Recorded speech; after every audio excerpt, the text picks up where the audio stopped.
दोस्तों नमस्कार, स्वागत है आप सभी का डेली न्यूज बिहार में और मैं हूं आपका दोस्त गयासुद्दीन लसानी। आज आपको रूबरू कराएंगे पूरे बिहार की तमाम बड़ी और अहम खबरों से, जिसमें हम बात करेंगे राजनीति से लेकर मौसम समाचार, सरकारी योजनाओं से लेकर शिक्षा, नौकरी, रोजगार तक। और आपको बताएंगे कि बिहार में क्या कुछ सियासी उठापटक चल रही है। नीतीश कुमार राज्यसभा जा रहे हैं और बिहार में मुख्यमंत्री का कमान किसको मिलने वाला है, इस तमाम मुद्दों पर हम बातचीत करेंगे। लेकिन उससे पहले यदि आप चैनल पर नए तो चैनल को सब्सक्राइब जरूर कर लें। साजिश वाले आरोप पर ललन सिंह ने कहा, अगला सीएम होंगे कौन। मुख्यमंत्री नीतीश कुमार के राज्यसभा जाने वाले फैसले के पीछे कार्यकर्ता आरोप लगा रहे हैं कि साजिश की गई है। कांग्रेस, आरजेडी और विपक्ष के नेता, अन्य नेता भी बीजेपी पर आरोप लगा रहे हैं कि जेडीयू के दो बड़े नेता ललन सिंह और संजय झा पर आरोप लग रहा है कि इन दोनों ने खेला किया है। इसी बीच केंद्रीय मंत्री ललन सिंह ने इसे बड़ा बयान दे दिया है कि नीतीश कुमार ने राज्यसभा जाने पर ललन सिंह ने कहा कि कांग्रेस, आरजेडी की बात पर क्या प्रतिक्रिया देना है। सभी निर्णय नीतीश कुमार जी की इच्छा से ही लिए जाते हैं और इनकी इच्छा के बिना कोई कार्य नहीं होता है। आज तक धरती पर कोई ऐसा नहीं हुआ जो नीतीश कुमार पर दबाव डाल दे। सभी निर्णय वह खुद लेते हैं। बिहार का अगला मुख्यमंत्री भी नीतीश कुमार जी ही तय करेंगे। ललन सिंह ने कहा कि कांग्रेस और आरजेडी की बात पर क्या प्रतिक्रिया दें। कांग्रेस और आरजेडी को जो बोलना है वो बोलते रहें। बिहार भाजपा में सीएम पद की दौड़ तेज, सामने आए 3 नाम, कैबिनेट में होगा बदलाव। बिहार में संभावित राजनीतिक पुनर्संरचना की चर्चाओं के बीच भाजपा में मुख्यमंत्री पद को लेकर हलचल तेज हो गई है। पार्टी के भीतर कई संभावित दावेदारों की सक्रियता बढ़ने की चर्चा है। सत्ता एवं संगठन के गलियारों में यह भी कयास लगाए जा रहे हैं कि सरकार के पुनर्गठन की स्थिति में भाजपा कोटे के कुछ मंत्रियों के विभाग बदले जा सकते हैं, जबकि कुछ को कैबिनेट से बाहर भी किया जा सकता है। इन चर्चाओं के बीच मंत्रियों एवं नेताओं की बेचैनी बढ़ी हुई है। इस मध्य पार्टी में राष्ट्रीय स्वयंसेवक संघ पृष्ठभूमि वाले कार्यकर्ताओं को भी आगे बढ़ाने की पहल की जा रही है। राजनीतिक चर्चा है कि नई सरकार के गठन या बड़े फेरबदल की स्थिति में जाति एवं क्षेत्रीय संतुलन को प्रमुख आधार बनाया जाएगा। साथ ही साथ संगठन की नाराजगी, मंत्रियों के प्रदर्शन एवं रणनीति को ध्यान में रखते हुए कुछ नए चेहरों को भी मौका देने पर विचार हो सकता है। भाजपा की ओर से मुख्यमंत्री पद के संभावित दावेदारों में कुछ प्रमुख भाजपा नेताओं के नाम चर्चा में हैं। इनमें उप मुख्यमंत्री सम्राट चौधरी को पिछड़ा वर्ग चेहरे के रूप में देखा जाता है। धनबाद को मिलेगी नई अमृत भारत ट्रेन, 11 मार्च को होगा उद्घाटन, चेक करें रूट। धनबाद से दक्षिण भारत को जोड़ने वाली बहुप्रतीक्षित अमृत भारत एक्सप्रेस का उद्घाटन अब 11 मार्च को होगा। पहले 1 मार्च को कोयम्बटूर धनबाद अमृत भारत एक्सप्रेस का उद्घाटन मदुरई से प्रस्तावित था। अब उद्घाटन समारोह तिरुचिरापल्ली स्टेशन पर होगा। कोयम्बटूर के बदले पोत्तनूर से धनबाद के बीच अमृत भारत एक्सप्रेस को हरी झंडी दिखाई जाएगी। नियमित ट्रेन भी धनबाद से पोत्तनूर के बीच होगी। पोत्तनूर कोयम्बटूर शहर का वैकल्पिक स्टेशन है। रेल मंत्री अश्विनी वैष्णव ने 2 फरवरी को धनबाद कोयम्बटूर अमृत भारत ट्रेन चलाने की घोषणा की थी। उन्होंने तमिलनाडु के राज्यसभा सदस्य और सूचना प्रसारण एवं संसदीय मामले के राज्य मंत्री डॉक्टर एल मरुगन को पत्र भेजकर पोत्तनूर धनबाद अमृत भारत समेत 4 जोड़ी नई ट्रेनों को स्वीकृति प्रदान किए जाने की जानकारी दी है। सीएम नीतीश के बेटे निशांत कुमार आज ज्वाइन करेंगे जेडीयू। बिहार की राजनीति में बढ़ेगी हलचल। बिहार में गर्मी का मौसम आते ही सियासी पारा भी चढ़ने लगा है। एक तरफ नीतीश कुमार राज्य की कमान छोड़ अब राज्यसभा चुनाव लड़ रहे हैं, तो वहीं दूसरी ओर उनके बेटे निशांत कुमार सक्रिय राजनीति में एंट्री ले रहे हैं। निशांत कुमार 7 मार्च को आधिकारिक रूप से यानी आज आधिकारिक रूप से जनता दल यूनाइटेड की सदस्यता ग्रहण करेंगे। सियासी गलियारों में चर्चा है कि निशांत को पार्टी में अहम जिम्मेदारी मिल सकती है। अभी तक की जानकारी के अनुसार जदयू की सदस्यता ग्रहण करने के बाद निशांत कुमार बिहार की यात्रा पर निकलेंगे। बता दें कि राज्यसभा में जाने के बाद नीतीश कुमार विधान परिषद की सदस्यता से त्याग पत्र देंगे। परिषद में नीतीश का कार्यकाल 2030 तक है। निशांत अगर राजनीति में सक्रिय होते हैं तो उन्हें परिषद में नीतीश कुमार का बचा हुआ कार्यकाल दिया जा सकता है।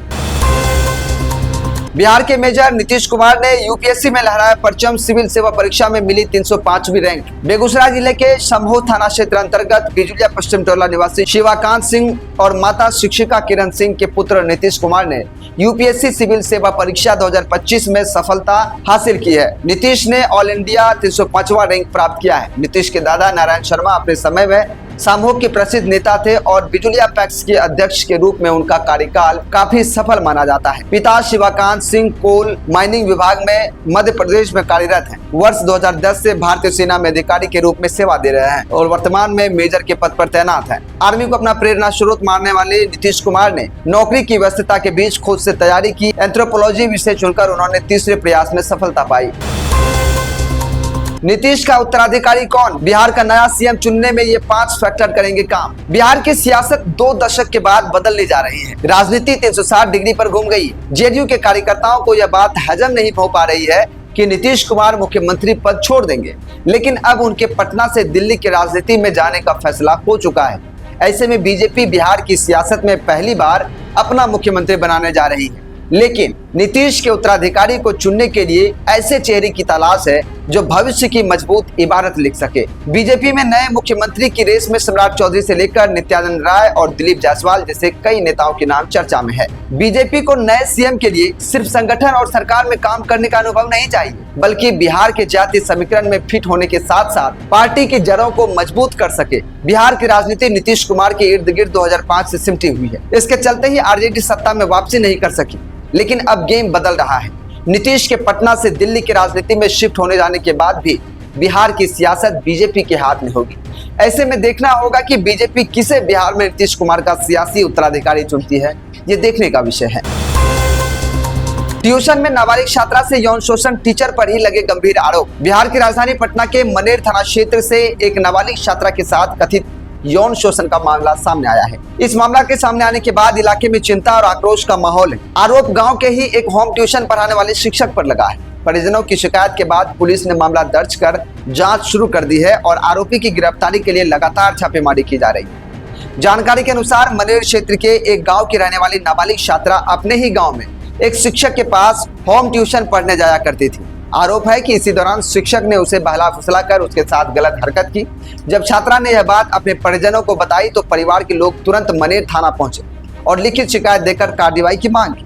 मामले की गंभीरता को देखते हुए पुलिस ने तुरंत प्राथमिकी दर्ज कर ली।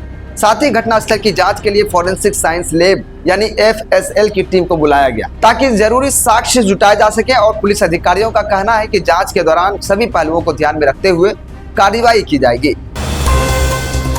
आरिफ मोहम्मद खान की जगह लेंगे रिटायर्ड लेफ्टिनेंट जनरल सैयद अता हसनैन। जाने बिहार के नए राज्यपाल हैं कौन? देर रात राष्ट्रपति भवन की तरफ से जरूरी आदेश है। बताया गया कि दिल्ली, बंगाल और बिहार समेत 9 प्रदेशों के राज्यपाल लेफ्टिनेंट गवर्नर बदले गए हैं। इस लिस्ट में ही लेफ्टिनेंट जनरल सैयद अता हसनैन को बिहार का नया राज्यपाल नियुक्त किया गया है। हसनैन ने आरिफ मोहम्मद खान की जगह ली है, जिन्होंने पिछले साल 2 जनवरी को बिहार के राज्यपाल का कार्यभार संभाला था। जब उनका कार्यकाल खत्म हो चुका है तो इससे पहले वह केरल के राज्यपाल रहे सैयद अता हसनैन के करीब 40 साल तक भारतीय सेना में सेवा दी है।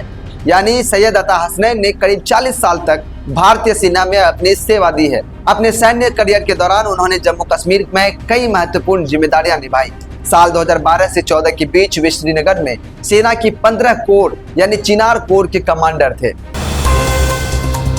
होली के बाद यात्रियों की सुविधा के लिए दानापुर मंडल ने चलाई 11 स्पेशल ट्रेनें। दिल्ली पंजाब जाना आसान हुआ। होली के बाद अपने कार्यस्थलों पर लौटने वाले यात्रियों की बढ़ती भीड़ को देखते हुए दानापुर मंडल ने शुक्रवार को नियमित ट्रेनों के अलावा 11 होली स्पेशल ट्रेनों का परिचालन किया है। इन ट्रेनों के माध्यम से हजारों यात्रियों को विभिन्न शहरों के लिए यात्रा की सुविधा उपलब्ध कराई गई।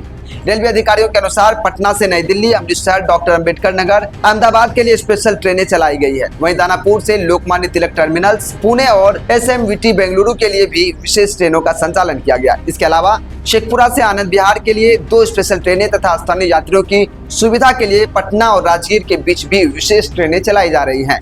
होली के बाद होने वाली भीड़ भाड़ नियंत्रित करने के लिए रेलवे प्रशासन ने व्यापक इंतजाम किए हैं। स्टेशनों और ट्रेनों में अतिरिक्त सुरक्षा बलों की तैनाती की गई है। राज्य के रेल पुलिस और रेल सुरक्षा बल के बीच समन्वय स्थापित कर भीड़ प्रबंधन के लिए विशेष व्यवस्था की गई है।